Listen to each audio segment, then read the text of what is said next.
Hello everyone and welcome back to our channel join MNS academy. So आज हम करने वाले हैं टॉपिक नंबर 23, ठीक है। So far we have done 22 topics. All those topics are equally important. This is also one of the most important topic in static GK. Topic is important founder and foundation. So before starting like I tell you in every video, अगर आपने इसके पहले के जो 22 topics हैं उनको नहीं देखा तो प्लीज़ एक बार आप प्लेलिस्ट को रेफ़र करें और सारे topic line by line complete करते जाओ, ठीक है। ज़्यादा लंबी वीडियोस नहीं है, 10 to 20 मिनट्स की हैं। 2x पे देख लेना, आपका टाइम भी बच जाएगा और सारा टॉपिक जो है आपका एक बार रिवाइज भी हो जाएगा। तो आज स्टार्ट करते हैं हम इससे। बुक में ऐसे दिया था some great works of famous personality. तो ये फाउंडेशन है या कुछ फाउंडर्स है जिनके यहाँ पे नाम दिए हैं और उन्होंने क्या फाउंड किया था या किस चीज़ के फाउंडर है वो बताया है। तो ये आपका आया था क्वेश्चन, ठीक है। तो I was going through the book and saw this topic, तो मुझे याद आ गया कि आपका ये क्वेश्चन आया था, इसलिए मैं ये टॉपिक आपका कवर करवा रही हूँ। तो पहला है foundation of red cross. Red cross जो है ये किसने फाउंड किया था? इसका आंसर है हेनरी डुरंट एंड गुस्तेव पियोनियर।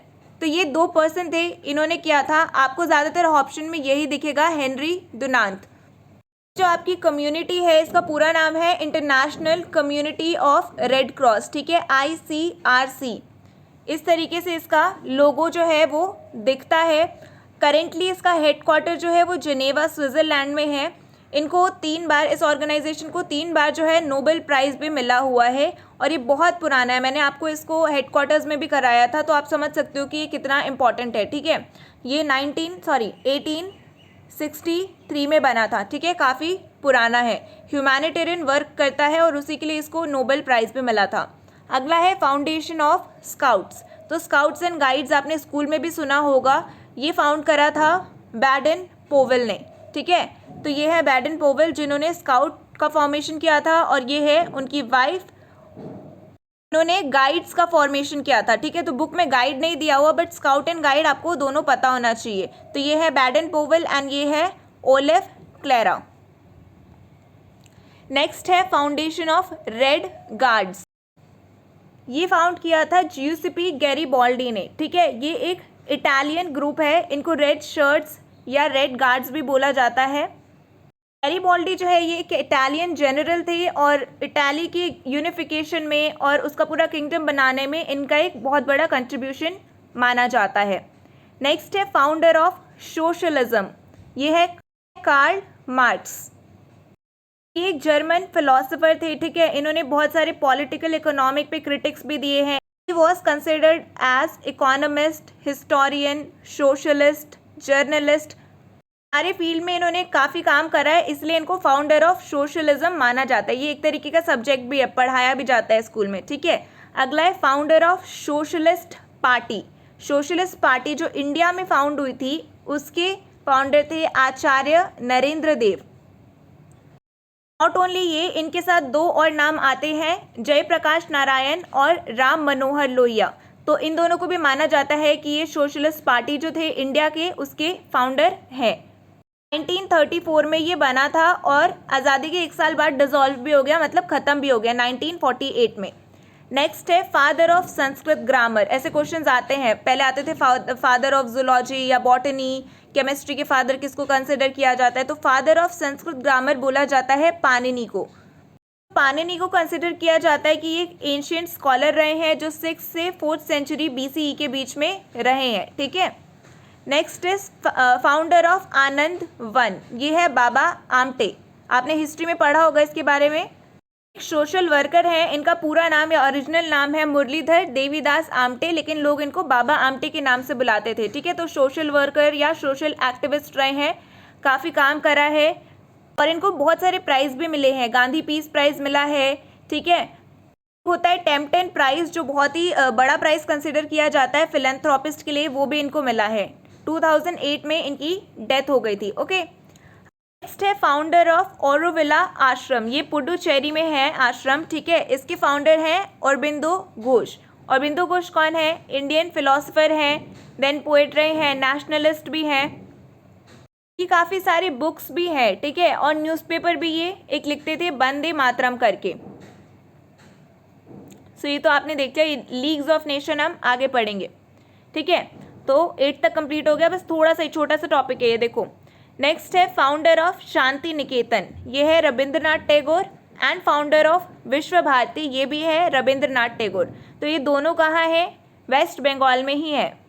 से आप हिंदी में पढ़ के समझ पा रहे हो ना, शांति निकेतन मतलब इसको ये बोला जाता है कि ये घर है पीस और ट्रैंक्विलिटी का, मतलब यहाँ पे बहुत ही शांति रहती है। और ये जो विश्व भारती ये एक यूनिवर्सिटी है, ठीक है, तो वो यहीं पे है। और ये दोनों रविंद्रनाथ टैगोर ने ही फाउंड किया था 1921। तो 1921 में इन दोनों की फॉर्मेशन की थी। नेक्स्ट है फाउंडर ऑफ पुनार आश्रम एंड बुदान मूवमेंट, ये मूवमेंट बहुत इंपॉर्टेंट था, ठीक है। इसकी स्पेलिंग आपको कहीं कहीं पे ऐसे मिलेगी, डबल ओ, यू नहीं दिखेगा, ठीक है। बुदान मूवमेंट, तो बुदान मूवमेंट था क्या, इसमें बेसिकली जो भी वेल्दी लैंड ऑनर्स थे जिनके पास बहुत सारा लैंड था, उनको परसुए किया जा रहा था कि अपना जो लैंड है उसको वॉलंटरी वो लोग लैंडलेस लोगों को गिफ्ट कर दे एक तरीके से, ठीक है। तो voluntary land reform movement in India भी कंसिडर किया जाता है। और ये दोनों विनोबा भावे जो है उन्होंने स्टार्ट किया था। विनोबा भावे जो है ये भी नॉन वायलेंस और जो ह्यूमन राइट थे उनके ऊपर ज़्यादा वर्क करते थे, इनको आचार्य भी बुलाया जाता था, ठीक है। और इनका सबसे फेमस वर्क जो है ये वही है बुदान मूवमेंट। इनको नेशनल टीचर ऑफ इंडिया भी कंसिडर किया जाता है। भारत रत्न का अवार्ड भी मिला था पोस्टथैमसली। पोस्टथैमसली मैंने आपको पहले भी बताया है क्या होता है, मरणोपरांत, ठीक है। Next is founder of league of Nations, ये है वुडरो विल्सन। वुडरो विल्सन कौन थे, ये अमेरिकन पॉलिटिशियन है, ठीक है। अमेरिका के प्रेसिडेंट भी रह चुके हैं, डेमोक्रेटिक पार्टी से बिलोंग करते थे और इन्होंने लीग्स ऑफ नेशन का फॉर्मेशन करा था। जो लीग्स ऑफ नेशन है ये वर्ल्ड वॉर के टाइम पे फाउंड करा गया था। पेरिस पीस कॉन्फ्रेंस हुआ था 1919 में, उसके बाद बेसिकली इस लीग का यही गोल था कि कैसे वॉर को प्रिवेंट किया जाए, कैसे सिक्योरिटी इंक्रीज की जाए, कैसे डिप्लोमेसी और ग्लोबल वॉरफेयर को डेवलप किया जाए, ठीक है। अगला है फाउंडर ऑफ गोल्डन टेम्पल। ये क्वेश्चन आता है, ऐसे नहीं आएगा कि फाउंडर क्या है, किसने बनवाया था, ऐसे करके पूछ लेंगे, ठीक है। तो ये है गुरु अर्जन देव। और नेक्स्ट है खालसा पंथ, तो ये है गुरु गोबिंद सिंह। 10 सिख गुरु है और ठीक है, इससे ज़्यादा बाहर इससे क्वेश्चन आता ही नहीं है। यही पूछते हैं कि वो जो सिख गुरु थे उन्होंने क्या क्या काम करवाया था या कौन से टाइम में थे। तो आपसे इतना डीप तो नहीं पूछेगा, मैं 10 के नाम बता देती हूँ। सबसे पहले जो थे गुरु नानक जी थे, ठीक है। उसके बाद आए गुरु अंगद देव जी, फिर गुरु अमरदास, गुरु रामदास, गुरु अर्जन, गुरु हरगोबिंद, गुरु हर राय और गुरु हरकृष्णन। पावरफुल जो सिख गुरु है वो गुरु गोबिंद सिंह को ही कंसिडर किया जाता है, जिन्होंने ये खालसा पंथ का फॉर्मेशन किया था। एक आपको गुरु नानक जी के बारे में भी पता होगा क्योंकि उनकी जयंती हर साल मनाई जाती है, गुरु पर्व, उस दिन छुट्टी भी होती है, नेशनल हॉलीडे भी होता है। 2019 में जब उनकी 550th बर्थ एनिवर्सरी थी तब डेवलपमेंट करा गया था करतारपुर साहिब कॉरिडोर का, तो उस टाइम ये काफ़ी न्यूज़ में भी था। ओके, दैट्स इट, इतना सा ही दिया था आपके बुक में, इतना छोटा सा टॉपिक है। अगर यहाँ से आपने देख लिया, अब अगर आपके पास बुक है तो खुद से एक बार रिवाइज कर लो, नहीं तो जो नोट्स बनाया वहाँ से बस एक बार रीड कर लेना, ठीक है। अब आता है क्वेश्चन फॉर यू। आप मुझे कमेंट करके बताएंगे कि रेड क्रॉस का फाउंडेशन किसने किया था, गुरु गोबिंद सिंह जी ने क्या फाउंड किया था, एंड स्काउट का फाउंडर कौन है, ठीक है। तो ये 3 चीज़ें आप मुझे नीचे कमेंट करके बताएंगे। I be waiting for your answers. And yes, जो भी टेलीग्राम एंड इंस्टाग्राम पे नहीं है, to join us on the both pages and stay connected with YouTube. Thank you so much for watching.